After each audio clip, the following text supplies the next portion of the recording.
If I were to grab any makeup here, because I can actually grab it, look at the very bottom down there, it says cross-dressing, because in this game, it reacts to how you present yourself to the world. So you can cross-dress in this game. And so if I go to the female shop, look, the reason why I'm bringing this up is for a lot of different reasons. Some chick on the internet on YouTube, I'm gonna see if I can get the name right in this video, was talking about that, oh, they're making Fable for a modern audience and whatnot. And it's like, do you not understand this game reacted to you cross-dressing and things like that way before? This was back in 2008 too, mind you. So this isn't something that's like brand new.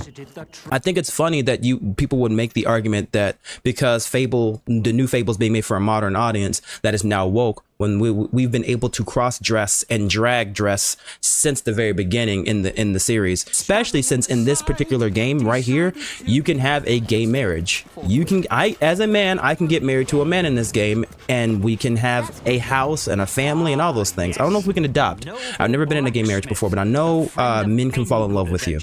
So, and you can marry them. So the fact that you want to say that Fable is now woke in today's age in 2024 because they said they're making the game for the modern audience, I know for a fact that you have not played a single Fable game, and it makes me wonder what kind of video games you did play when you don't even understand the fact that Fable has always been for quote unquote modern audience. I just think that's dumb, because it just more or less puts into perspective exactly how stupid these people are and how much research they do on the things that they talk about, because they would rather strip things out to more fit their fucking agenda, because they have one as well. They strip things out to fit their fucking agenda, because Fable's my favorite game of all time. And so if you did just a little bit of research, you would understand exactly how relevant this game has always been and how open and how accepting the game is. I can marry, if I'm a woman, I can marry a woman. If I'm a man, I can marry a man. They give me that choice to do so.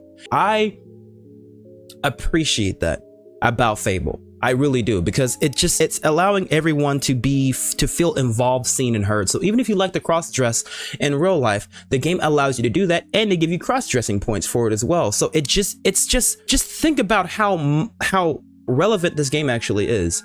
And so if people were just to sit down for a second and just like look at the Fable franchise as a whole, instead of just getting mad at shit because people are just fucking bitter for no goddamn reason, then she would understand exactly how goated this game has always been.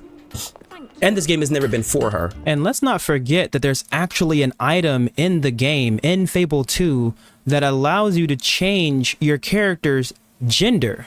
If anyone has played this game to any amount, you would have at least seen this. This is part of a main storyline quest. If you hate that shit, and don't fucking play it, bro. Stop complaining and bitching and moaning. Just don't fucking play it. Damn.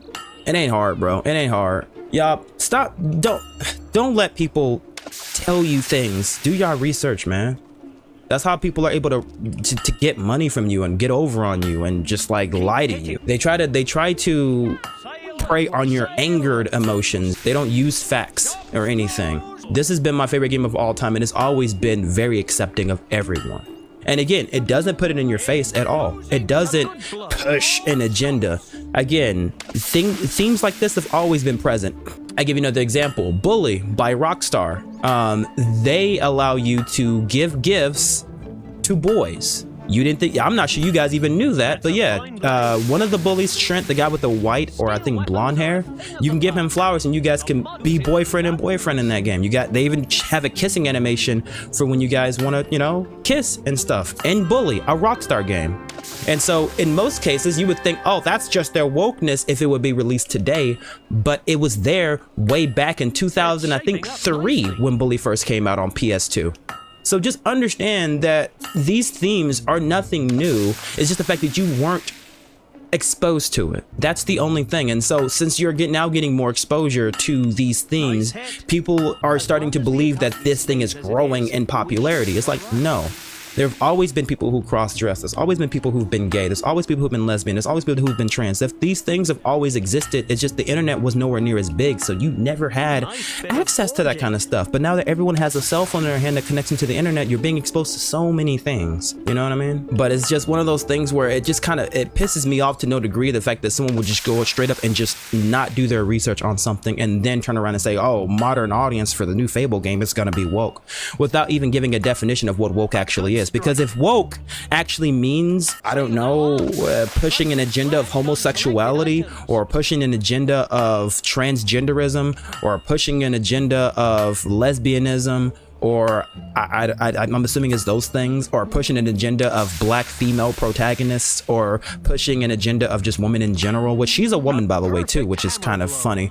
But again, there are racist black people against black, so that exists. If that's the definition of wokeness, then let me tell you how woke these games were way before woke was even a thing. So what is it? Is it an agenda? Is it really an agenda? Or was this shit always here? You know what I mean? It's not, this isn't new. Homosexuality, transgenderism, cross-dressing, drag races, none of this stuff is new. Black women have been around since the beginning of time, I regret to inform her. You know, so it's like, I don't understand. I don't get it. I really don't. But it's not, the thing about it not making sense is that's exactly why it does. Her not doing her research is actually better for her, because she can shut her ears off and not hear the truth. And that's the only way these people can function, is by not using logic and reasoning and proof. They need to live in a fucking vacuum where things exist to fit their narrative. Mainly because they get more support easily by it. It's easy support. If I were to make a channel right now called Anti-Woke Jasper, you know what I mean? Do you know how many easy views that is? It's easy. There's a lot of bitter ass people who are just fucking morons, and I know that for sure. So, I don't know, it's kind of sweet that a game back in 2008 would say, we know that we have an entire rainbow of people playing our game. And so we want to make sure that everyone feels like they matter. It's their story. So we want to make sure that their story is told to the best of their ability to make it feel more like theirs. You gotta get what I'm saying? Like, dude, that's nice, man. And the crazy part is, I know there's this notion that these anti-woke people are saying they're trying to move white people and straight people out of media, you know? And that wanting representation, just take the movie as it is, you know, take these white people movies, which again, there's nothing wrong with having straight white protagonists. There's nothing wrong with that. Those movies should exist. Why shouldn't they? If an artist wants to make a movie with a straight white character, that's fine. What's wrong with that? There's nothing wrong with that. There is this notion that there are people like me who are against it. I'm not against that. Those movies should exist, but I think it's funny that they get mad when they feel like that white people and straight white people are getting pushed out of movies and video games and media, and then at the same time get mad at the fact that people want to be represented. Like, do you not understand that you're getting mad that you feel like you're represented less now? Inadvertently, in your entire motif of speaking against woke culture or diversity, you are saying that you want to still see yourself in movies because that's important to you. Because if seeing yourself wasn't important, you wouldn't be speaking against so many black people and lesbians and gay people in media. You get what I'm saying? Like, dude, you're just saying that representation is important. And so that's why there's more things coming out that represents people, you know, because it is important. Someone seeing someone that looks like themselves on the screen is important. It makes them feel more important, makes them feel seen and heard, you know? I mean, straight white people aren't the enemy. They're just, they're a part of the rainbow. What these anti-woke people don't understand is straight white people are also a part of the rainbow. I don't like this idea that they keep painting straight white people as someone who's separate from the rainbow of individuals that are within diversity. But yes, straight white people are also a part of diversity because they also are a piece of the puzzle. But again, like, I don't like this idea that they're trying to separate white people from the diversity thing, because having white people is also diverse. You kind of get what I'm saying? You guys are also involved in all of this in diversity, which is why they want more white people in media, if that makes any sense. So like I said, I never saw white people as an issue. I've always saw racist people as an issue. Again, white stories can exist. I'm not against that. They need to exist.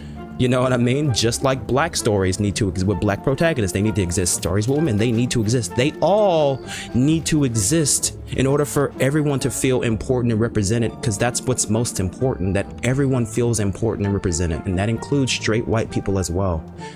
We're all in this together against racist people, because there are black people who don't like white people, and there's white people who don't like black people, and there's people who just don't like anyone. You know what I mean? It's like, I'm against bigotry in general, not against racist white people only, or, you know, people who are just who are homophobes. I'm against all bigotry, and I accept everyone.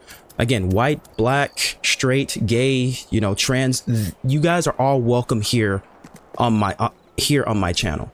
You know what I mean? What I don't want is bigotry, people against everyone. I don't want that here. So I want to make that extremely clear. And I'm so sick of people thinking that just because you're someone who's accepting, that you are automatically against straight white people. It's like, no, they're a part of this too. They're also diverse, because if we have nothing but gay stories, then like I said, what about the straight people? And so it's like for me, I want all of it. I do. So just understand that. So want to make that clear before we go to Oakvale. I think Oakfield.